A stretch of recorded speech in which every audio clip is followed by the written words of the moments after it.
Halo guys, bersama Cak Bio di KOS. Nah, kali ini kita akan melanjutkan untuk pembahasan soal UM Undip. Koenzim yang berperan dalam kegiatan oksidasi reduksi dalam proses fotosintesis adalah A. ATP, B. NAD+, C. NADH, D. NADP, E. NADPH2. Nah, untuk menjawab soal kali ini, kita akan menyimak terlebih dahulu untuk pembahasannya. Jangan lupa ya, like dan subscribe. Nah, berbicara tentang koenzim, ini tidak lepas ya dari enzim ya. Nah, karena koenzim, ko itu adalah pasangan dari enzim. Nah, ini adalah pasangan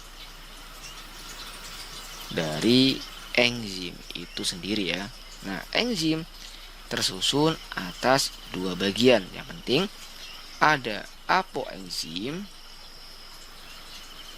atau yang di sini tersusun atas protein, dan ada gugus prostetik yang tersusun atas dua komponen, yaitu ada koenzim dan ada kofaktor. Koenzim ini berupa senyawa organik kompleks. Sedangkan kalau untuk kofaktor ini berupa senyawa atau unsur-unsur anorganik. Misalkan Mg atau Fe dan sebagainya. Nah, kalau untuk yang koenzim ini sebagian besar adalah vitamin ya. Nah, vitamin yang berperan dalam sebagai koenzim, misalkan ini ada vitamin B1, vitamin B6, B2, B3, B5, B11, dan ada B12 atau yang kita kenal sebagai vitamin B kompleks gitu ya. Nah, namanya apa ya? Kalau B1 adalah tiamin, B6 adalah piridoksin, kalau B2 adalah riboflavin, B3 adalah niacin, B5 adalah asam pantotenat. Kemudian ada B11 asam folat. Dan terakhir B12 adalah kobalamin. Serta ada satu lagi tapi bukan golongan B kompleks, itu apa? Yaitu vitamin biotin ya. Dan ada vitamin biotin. Nah, ini adalah vitamin H ya. Selain vitamin, pada bagian koenzim juga ada senyawa-senyawa lainnya. Misalnya apa? Ada NAD+, ada FMM, ada FAD+, dan ada NADP+. Nah, di mana sih letak daripada koenzim itu pada enzim? Nah, kalau kita lihat struktur enzim ini, untuk letak pada bagian apoenzim yang ini, nah, yang paling mendominasi ya. Sedangkan kalau pada koenzim ada di sini. Nah, ini koenzim. Nah, untuk yang kofaktor kecil ini ya. Nah, ini yang paling kecil, ini adalah kofaktor ya. Nah, untuk singkatan-singkatan daripada koenzim ini, misalkan ada NAD+.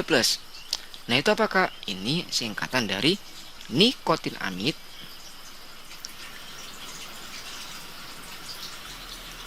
adenin dinukleotida. FMN flavin mononukleotida. FAD+. Nah, ini flavin, adenin dinukleotida. NADP+. Jadi ya nikotinamid, adenin dinukleotida fosfat. Nah, untuk golongan yang pertama NAD+, FMN, FAD+, ini bisa kita temukan pada saat apa? Ini pada saat melakukan respirasi sel ya. Misalnya NAD+ ini kita bisa temukan pada mekanisme glikolisis. Kemudian ada dekarboksilasi oksidatif.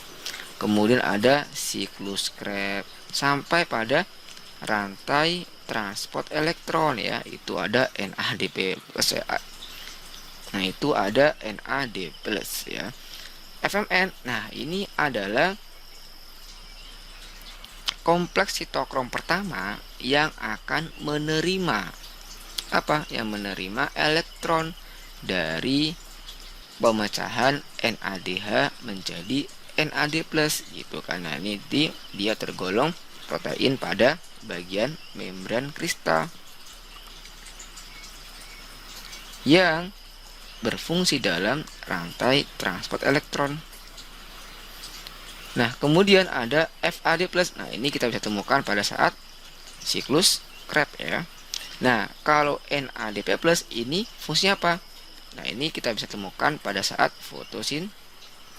fotosintesis.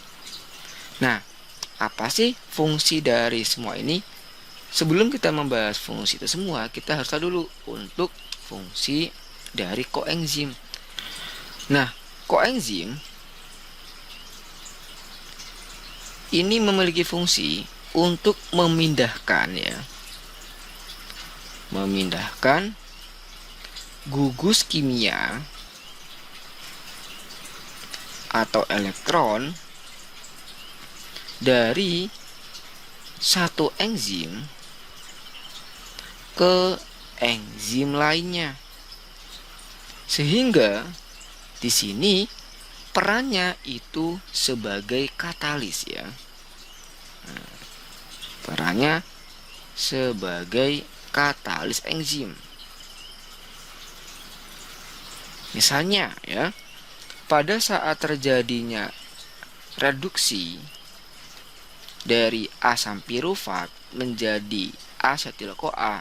Nah, di situ H+ beserta elektronnya akan diikat oleh NAD+ menjadi NADH pada saat dekarboksilasi oksidatif gitu kan. Nah, seperti itulah fungsi daripada koenzim. Sebab pada bagian koenzim ini dia memiliki ikatan yang tidak kuat dan mudah untuk didialisis ya. Nah, karena dia mudah untuk didialisis, maka ini tidak lebihnya seperti kayak angkutan umum ya, yaitu pengangkut sementara. Nah, ini pengangkut sementara dari produk setengah jadi.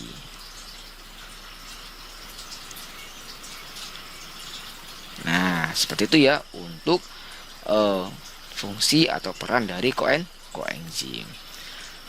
Nah, kenapa pada proses fotosintesis itu memiliki koenzim yang berbeda dengan pada respirasi. Jadi gini, untuk NADP+ itu dia diproduksi melalui fosforilasi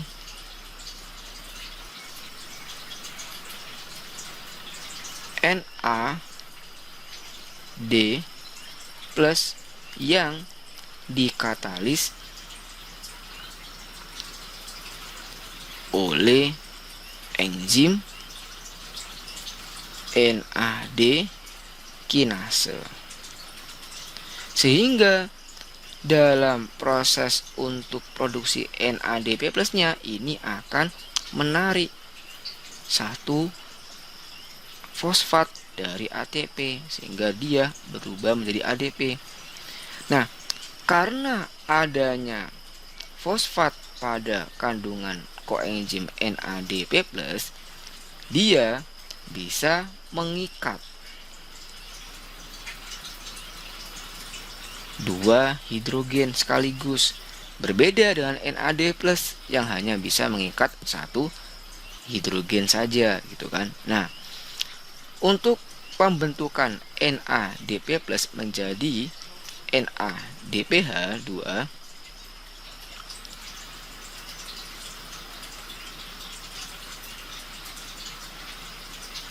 nah di sini dia memerlukan enzim. Namanya apa? Enzimnya yaitu adalah reduktase. Nah, berarti ini NADP+ reduktase gitu kan. Sehingga nanti dua hidrogen akan diikatkan pada bagian NADP+ menjadi NADPH2 yang nantinya ini akan dibantu oleh ferrodoksin ya. Nah, ini dibantu atau diperantarai oleh ferrodoksin. Nah, dengan adanya NADPH2 yang dihasilkan pada saat jalur reaksi terang non-siklik, nah ini akan mengurangi ya. Mengurangi daya dalam siklus Kelvin ya. Pada saat apa? Pada saat mengasimilasi CO2.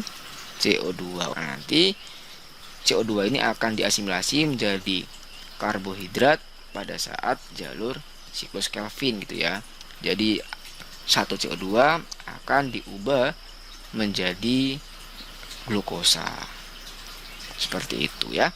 Nah, sekarang kita akan kembali pada soalnya. Kita baca kembali ya untuk soalnya. Koenzim yang berperan dalam kegiatan oksidasi, reduksi dalam proses fotosintesis adalah apa? Nah, kalau dia oksidasi ini dia akan melepas H+ ya. Reduksi dia akan menambahkan H+. Nah, ini siapa yang melakukan oksidasi reduksi? Tentunya ini adalah NADP+ dan NADPH2 ya. Nah, yang termasuk koenzim adalah NADP+ yaitu yang delta. Nah, menuayo dari ulur semangate. Terima kasih sih sudah menonton. Jangan lupa like, subscribe, dan share ya. Apabila ada perbedaan pendapat atau masukan, silakan komentar di kolom komentar. Bye-bye.